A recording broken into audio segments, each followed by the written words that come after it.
Hello students, welcome back to Vijetha IAS Academy, and myself is Linin Khaki and I am the Geography faculty at Vijetha IAS Academy.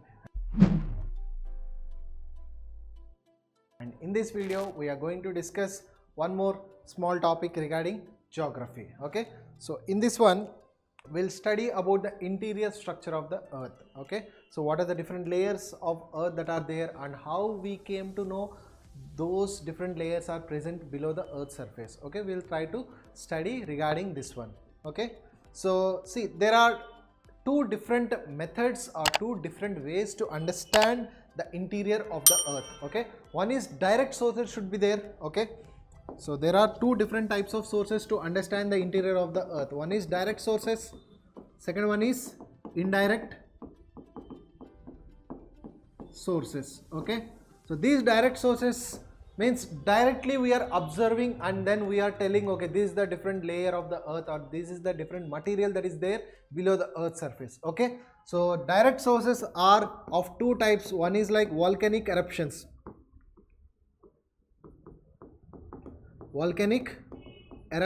Okay, so whatever the volcanoes that are giving some material, okay, whatever the volcanoes that is splitting some material, from that we can study that one and we can understand, okay, this might be the different material that is present below the earth's surface, like that. Okay, so one is volcanic eruptions and second one is drilling.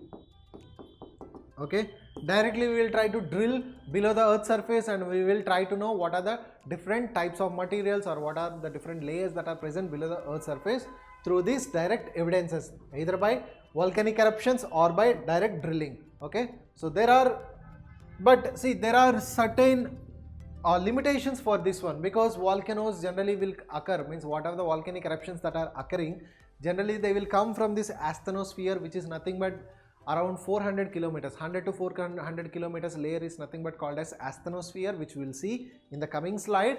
But remember, 400 kilometers, whatever the distance that is there below the earth's surface, from there whatever the magma that is there, that is coming from this one. Okay, so but we know the average, okay, the average depth, okay, or the radius of the earth is around 6,300 kilometers, nearly 6,300 kilometers, and but we know this asthenosphere is just there between 100 to 400 kilometers below the earth's surface. So till that only we can know some material, but below that one it is very difficult to know whatever the material that is there below the earth's surface. So because of that one, these volcanic eruptions or the drilling, the maximum depth, okay, the maximum depth a human can drill is very low. Okay, so very low. So because of that one, there is a limitation of these two direct evidences through which we can know about something about the interior of the earth. So because of that one, we came with some indirect evidences. Okay, there are certain indirect evidences which are helpful to understand about the interior of the earth. For example, one is meteor studies. Okay, meteorites. Okay, meteorites which are coming from the space. Okay, whatever the meteorites that are there in the space which are coming towards the earth's surface, okay, and which are hitting on the earth's surface, if you study those meteoroids, then we can know what is the composition of the earth, because there is a theory that everything, okay, everything was formed from the sun, including the earth, including the asteroids, meteoroids, everything was formed from the sun only. Okay, so if that theory is true, then earth is also formed from the sun, and also meteoroids, asteroids, everything are also formed from the sun material only. So if you know those composition or know the structure of those meteoroids, then indirectly we can know or we can assume that earth might also have the same kind of structure. Okay, that is, one is meteoroid studies, and there are certain studies like density studies. Okay, this topic we will discuss in detail in the coming chapters. Okay, density studies, because if you see the top layer of the earth surface, if you see the density is very less. Okay, but if you know the interior or core of the earth surface, it is having a density around 13 grams per centimeter cube. Okay, so but if you see the average density of the earth is around 5.5 grams per centimeter cube. So if based on these density studies, they have came to know, okay, different layers of the earth is having different type of densities, means it is composed or made up of different types of materials. Because if the density is high means we can assume that the materials that are there are having higher in weight, or the compact density will be there. Is it clear? So based on density, and there is one more called as temperature or pressure. studies. Okay, so temperature or pressure studies, and we know as we go from surface towards the bottom of the earth, the temperature will start rising. Okay, the temperature is increasing as we go from the top of the surface towards the interior of the earth. Okay, so based on this temperature and pressure also we can assume that there are different types of layers, and the most important thing is seismic studies. Seismic studies. Okay, these seismic studies which are there, these seismic studies will help us in knowing the different layers that are there in the earth, because there is some peculiarity about these seismic waves. Okay, generally there are different types of seismic waves which are called as body waves, surface waves, like that, and these body waves are further divided into different waves like P waves and S waves, and these P waves and S waves have different property. For example, if P waves are there, these P waves can travel through all the mediums like solid, liquid or gases. Through all these three mediums it can travel, but if you see these S waves, they can travel only through the solid mediums. Okay, these S waves will travel only through this solid medium and not through liquid or gaseous medium. And the other property of P waves, if you see, they generally travels faster. They travel generally faster, and they will travel relatively slower compared to these P waves.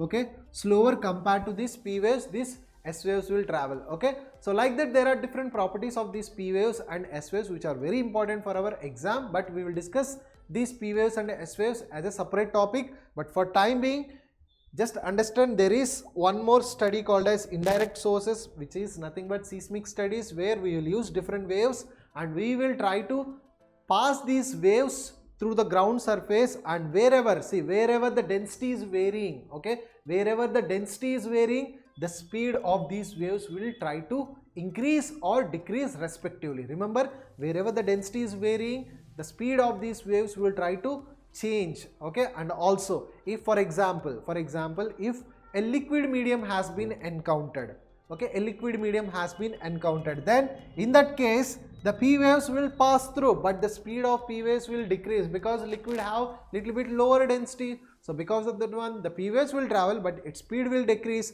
So we can assume that okay, some layer has came here, but the S waves will not travel through this liquid medium.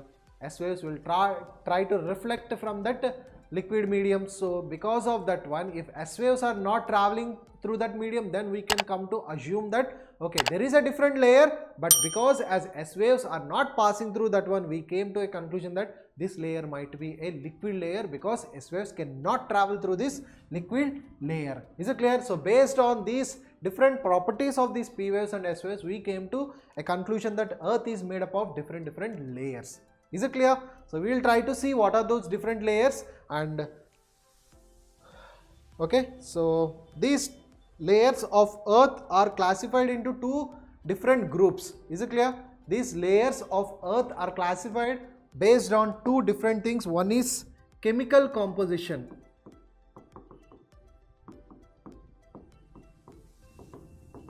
Okay, one is chemical composition, second one is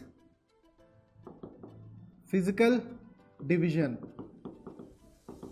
One is chemical division, I will write it as division here, chemical division, and second one is physical division. Okay, so based on chemical division, Earth is having only 3 layers. Okay, remember, based on chemical division, Earth is made up of how many layers? Only 3 layers, that is crust.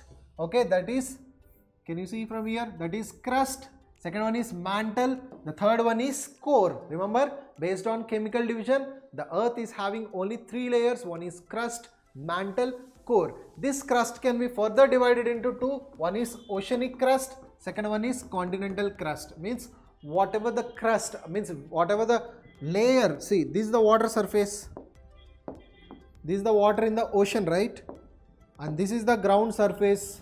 Okay, whatever the crust or whatever the ocean floor that is there, that is nothing but called as ocean crust. Okay, ocean crust. Okay, so whatever the ocean floor is there, that is called as oceanic crust, and whatever the land, means whatever the thing that on which we are walking, all these things are also called as continental crust because it is there on the continents. Okay, so this crust is further divided into two groups. One is oceanic crust, okay, one is oceanic crust, second one is continental crust. Similarly, this mantle is also further divided into two. One is called as upper mantle, second one is lower mantle. Similarly, this core is further divided into two groups, that is outer core and second one is inner core. Okay, this division is based on chemical division of Earth's surface or Earth interior. Is it clear? So one is crust, mantle, core. Crust is divided into two groups. One is oceanic crust and continental crust, and mantle is also divided into two groups. One is upper mantle and lower mantle, and also core is divided into two groups, that is outer core and inner core. And remember one peculiarity here once again, whatever the core that is there, outer core, whatever the outer core is there, this outer core is nothing but a kind of liquid layer. Remember, this outer core is a liquid layer. Okay, this liquid layer, we'll understand why it is liquid layer and what are the impacts of inner core or outer, whatever the impacts of this outer core being a liquid, what are the impacts on Earth system. Okay, so we will understand this one in separate topic, but timing, just remember it is something related to Earth's magnetism also. Okay, Earth's magnetism is related to this outer core being a liquid layer. Remember that one. Okay,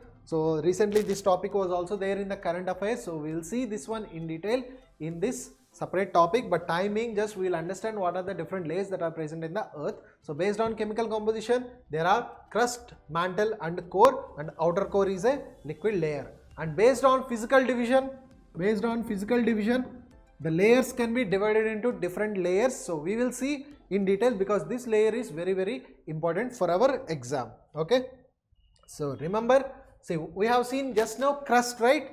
So the crust, and we have seen mantle. Okay, so mantle is divided into upper mantle and lower mantle, right? So I'll draw here, this is upper mantle, this is lower mantle, right? And above that one we have, this is crust. Okay, so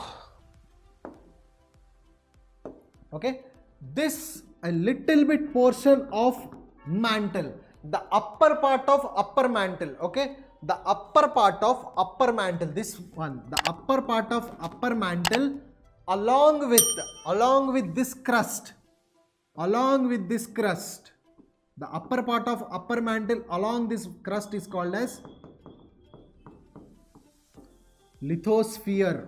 Okay, along with the upper part of upper mantle plus crust, the crust can be both oceanic crust and continental crust, entire thing together is called as lithosphere. Okay, first name that is given in the physical division. Okay, one is lithosphere, which includes upper part of upper mantle plus crust. Okay, and its layer will be around a thickness of, this entire layer will be around a thickness of 100 kilometers. Okay, but if you see this crust, whatever this crust is there, this crust thickness will be around 50 kilometers.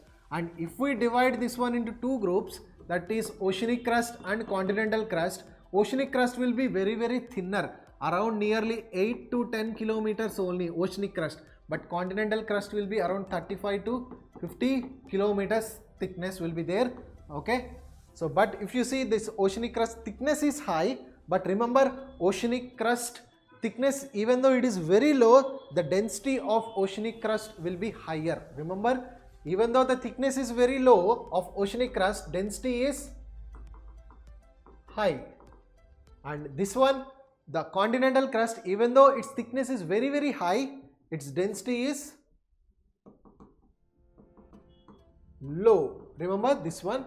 Okay, remember this one, very, very important for our prelims. The density of our continental crust is very low, even though its thickness is very, very high, and this oceanic crust, the density is very high, even though the thickness is very low. Remember that one. Okay, so this is around 50 kilometers. For that one, they have added one more 50 kilometers of this upper part of upper mantle, which is nothing but altogether called as lithosphere. And this lithosphere, below this lithosphere, from this 100 kilometers, from this 100 kilometers till 400 kilometers, from this 100 kilometers till this 400 kilometers. This is the 400 kilometers, right? Okay. From this is 100 kilometers. From this 100 kilometers till this 400 kilometers, this layer, okay, that thick layer is called as asthenosphere. The thick layer is called as asthenosphere. Okay, asthenosphere is nothing but a kind of semi-solid state medium, or also called as a plastic medium, or a very low viscous medium. Okay, semi-solid medium or plastic medium or low viscous medium, or it has very different names. Okay, it's a kind of, we cannot say it is completely liquid and we cannot say it is completely solid, but it is in between that solid and liquid, which hence it is called a semi-solid state. Okay, a kind of a semi-solid state medium above which, see, this is the layer of asthenosphere, right? On this asthenosphere, this lithosphere has been floating. Remember, on this asthenosphere, the lithosphere has been floating. Remember this point. On, I'll write here, on this asthenosphere, our lithosphere is floating. Remember this point once again for our prelims. Okay, so lithosphere is nothing but crust plus upper part of upper mantle, which is almost near to the thickness of 100 kilometers, and below that one up to a depth of 400 kilometers a semi-solid medium is there, which is also called as a plastic medium, which is called as asthenosphere. On this asthenosphere, the lithosphere has been floating. Is it clear? Okay, so if you see, this is lithosphere, this is asthenosphere, and whatever the layer of this mantle that is there below this asthenosphere, whatever the layer of this mantle below this asthenosphere is there, that is called as mesosphere. That is called as mesosphere. Okay, and whatever the core that is there here, that entire core region is called as barysphere. Barysphere. Okay, remember this is chemical division, that is physical division. In chemical it is only 3 layers: crust, mantle, core. But in physical division, the first layer is called as lithosphere, the second layer is called as asthenosphere, the third one is called as mesosphere, and the fourth layer is called as barysphere. Is it clear? These are the different division or different layers of the earth based on chemical and physical division, which we came to know through these seismic studies, mainly through these seismic studies, and also some information we came from other studies also, like temperature and pressure studies, density studies, and meteoroids, and also some direct evidences like drilling, ocean drilling, or drilling of mines, all these things, and also from the volcanic eruptions. Is it clear? So these are the different layers of earth system. Is it clear? Thank you, friends.